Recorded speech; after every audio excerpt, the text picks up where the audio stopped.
there's an expression that I've said on this podcast many times, but I'll say it again, is that hard times create hard men. Hard men create soft times. Soft times create soft men. Soft men create hard times. We are now around soft men and hard times. Yeah. We're in the time of toxic masculinity, right? Where you could be toxically male. Yeah. And then if you're suppressing masculinity, you're going to bring on hard times. It doesn't mean masculinity doesn't mean you're mean. Yeah. It doesn't mean you're angry. It means strength. Yes. It means discipline. It means the ability, like you need a military. And if you don't think you need a military, you need to go and pay attention to the rest of the world, because there's militaries all over the world that are doing horrific things. If you don't have a military in this country that can combat that and at least act as a deterrent to them doing things, you're going to get taken over. Yeah. That's what's happened. I mean, look what's happening to Hong Kong, right? I mean, this is a city that essentially doesn't have a military, and they were a British colony for a long time, and they gave it back over to China, and they were kind of acting like they were independent until recently. Yeah. And during the pandemic, they ramped it up, and it's gotten even worse. Yeah. It's exactly what we talked about. Mm-hmm. You can't be weak.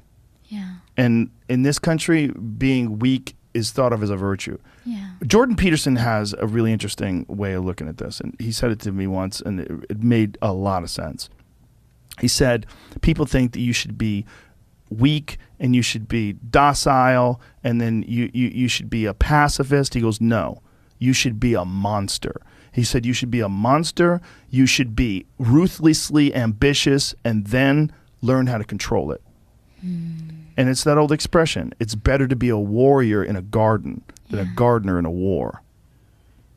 Wow. It's an old expression, but it makes sense, because it doesn't mean that you can't be kind if you're strong, but it does mean you can't be strong if you're weak. Yeah. If you're weak, you're fucked. And there's a lot of weak people in this country right now that are trying to take control.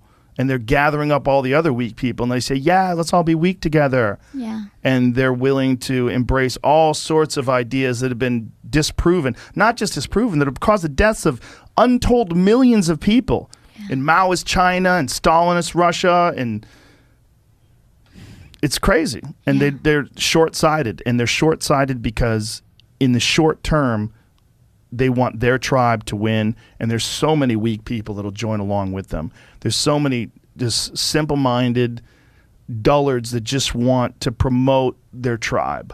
Yeah.